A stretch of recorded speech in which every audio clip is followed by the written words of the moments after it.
We are going to learn the figures of speech.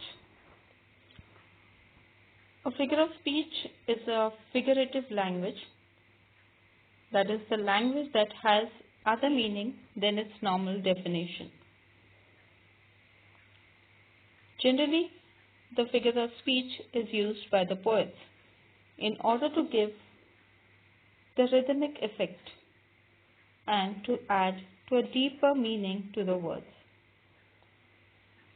What is a figure of speech? Figure of speech are words or phrases that depart from straightforward literal language, which means the straightforward literal language, that is the words which are there in the poem or in the sentence, do not actually mean what they are. They have a deeper meaning. Figure of speech are often used and crafted for. Crafted here means they are designed for emphasis, freshness, expression or clarity. Like when the poet wants to emphasize, want to lay a stress on something, he will use the figures of speech. To give a freshness to the poem, to express himself and to clarify his message.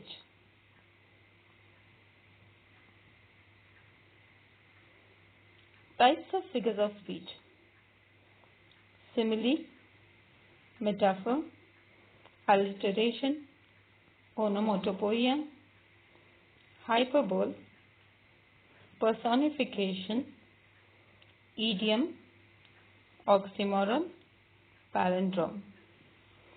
We are going to learn the first six, that is the simile, metaphor, alliteration, onomatopoeia, hyperbole and personification. Simile. What is a simile? A simile is a figure of speech that is used in order to compare two things. It's a very common figure of speech that uses words like as or like. Now the comparison is done between two different words or two unlike things. They are compared using the words like or as.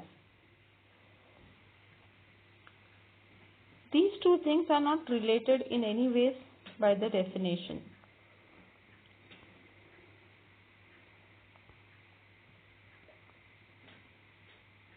Life is a game. Life is like a game. So life and game is compared using the word like.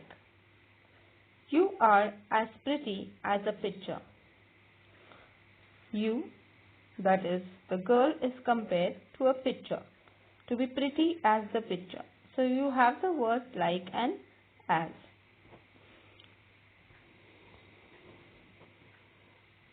Metaphor.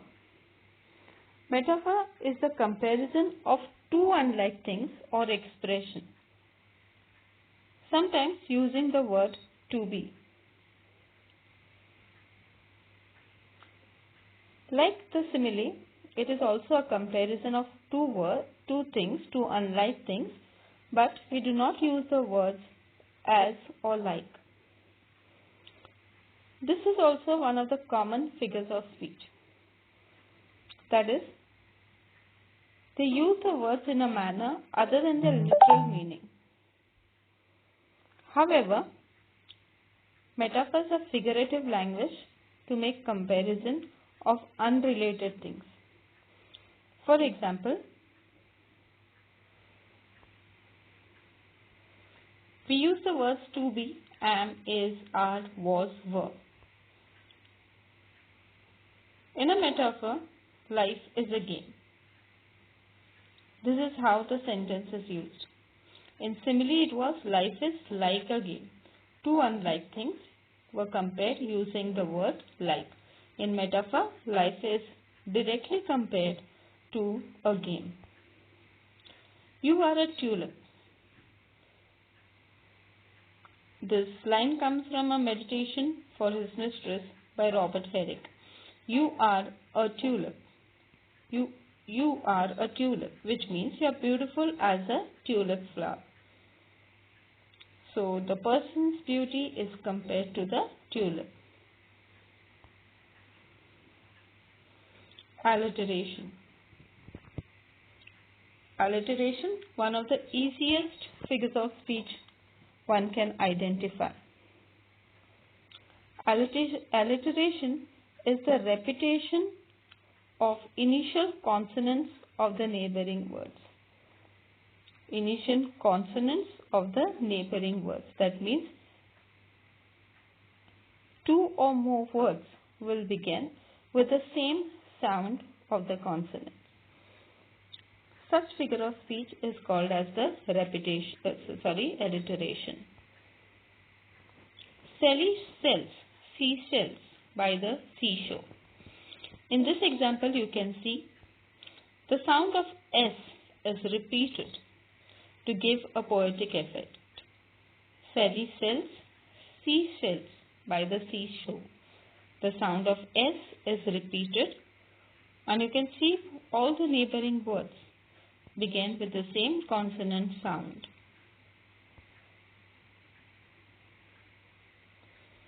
Alliteration, one more example we'll take. She left the heaven of heroes and came down. In the first line, the sound of H is repeated. To make a man to meet the mortal need. In the second line, the sound of M is repeated. A man to match the mountains and the sea. Here, again, the sound of M is repeated. The friendly welcome of the wayside well. In this line, the sound of W is repeated. These lines are from Lincoln, the Man of the People, by Edwin Markham.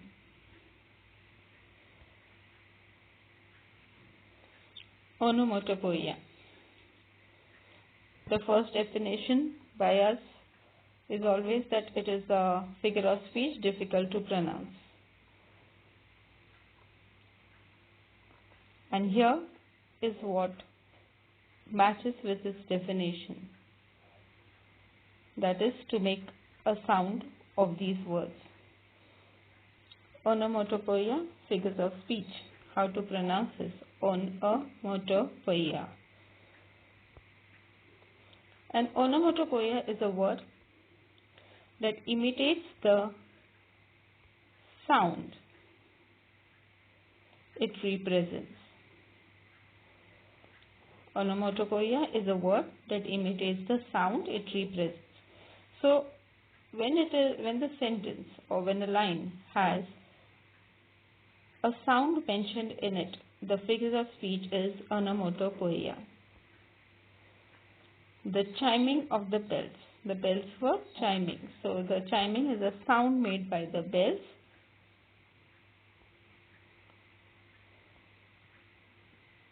The boom of the explosion. Here the boom, when the bomb explodes, the boom sound which is made is in the sentence. So the boom of the explosion, here the figure of speech is onomatopoeia.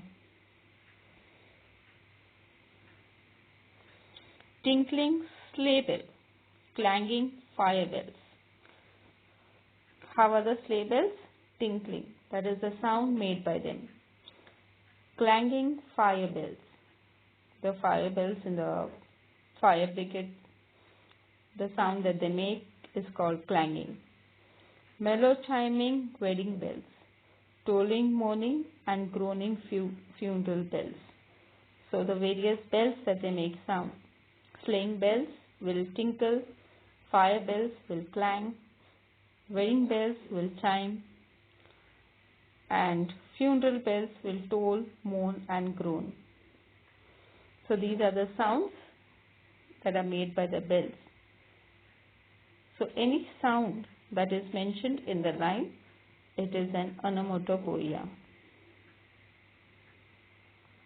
Next is the hyperbole. Hyperbole is an exaggeration or an overstatement. Exaggeration, when you want to say something, uh, overstate it. Like take for example, 10,000 I saw at a glance. Can you see 10,000 things at a glance? No. So you're exaggerating that statement. It is an overstatement. Such figure of speech is called hyperbole. This is an example. The foot of a man is compared to that of a ship. Foot is equal to ship. Now what's that? His feet are as big as boats. Can anybody's feet be as big as boats? No. So here the statement is exaggerated. It is an overstatement. I nearly died laughing. Do we die when you laugh? No. So it's an over-exaggerated statement to show that something is greater than it is said. It is exaggeration. It is an overstatement. Here, once the embattled farmer stood and fired the shot heard round the world. The shot heard round the world. So there is one farmer who embattled and stood and he fired, and this shot was heard round the world. So the part of the sentence, the shot heard round the world, is an exaggerated statement.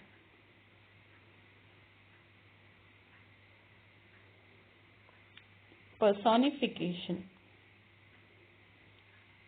What is personification? Personification is giving human qualities to things that are not human. For example, the moon looked down at me. The quality of looking down. Does the moon look down? No. So it is human beings who look down. And here the moon is said to be looking down. So these human qualities which are given to inanimate object. Such figure of speech is called personification. Human qualities are given to inanimate objects. Let's check whether you have understood.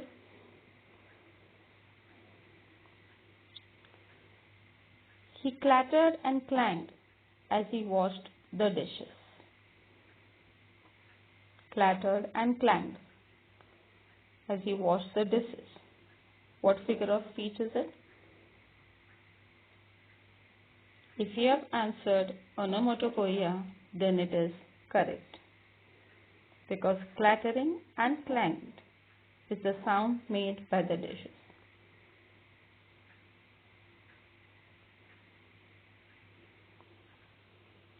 Life is a beach.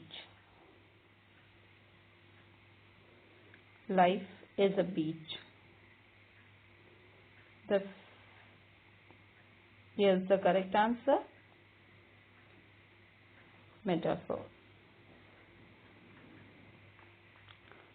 Two unlike things like life and beach are compared directly. Peter Piper picked a peck of pickled peppers. Identify the figure of speech. Here's the answer. And the answer is alliteration.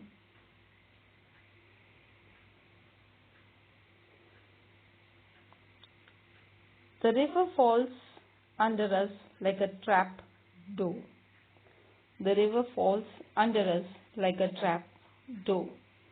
Is it onomatopoeia, simile, or metaphor?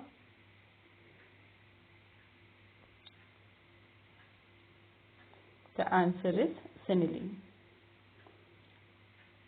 I'm so hungry I could eat a horse. I'm so hungry I could eat a horse. Hyperbole, metaphor, onomatopoeia. The idea of eating a horse is exaggerated. Hence the figure of speech is hyperbole.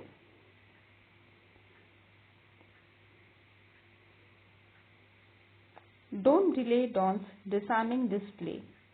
Dusk demands daylight. What is the figure of speech here? Is it onomatopoeia, alliteration, or hyperbole? Don't delay dawn's disarming display. Dusk demands daylight. The answer is alliteration.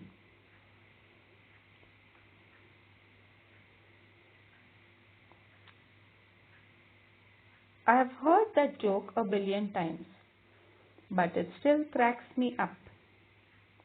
I've heard that joke a billion times, but it still cracks me up.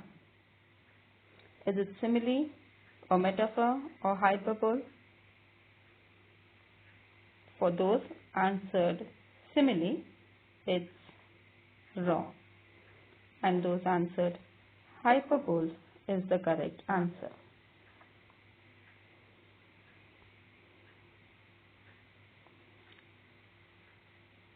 The glass vase is as fragile as a child's sand castle. The glass vase is as fragile as a child's sand castle. Is it a metaphor or an alliteration or simile?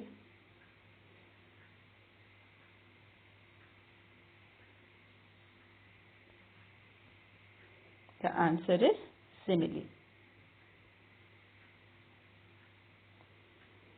The buzzing bee startled me. The buzzing bee startled me. Is it an hyperbole or onomatopoeia of metaphor? Answer is onomatopoeia. The word buzzing gives the sound. The sun drapes its arm around my shoulders. The sun draped its arm around my shoulders. The answer to this is personification. I hope you have understood the 6 figures of speech. Followed by this will be a quiz. Get back to the Google Classroom at the end of the video.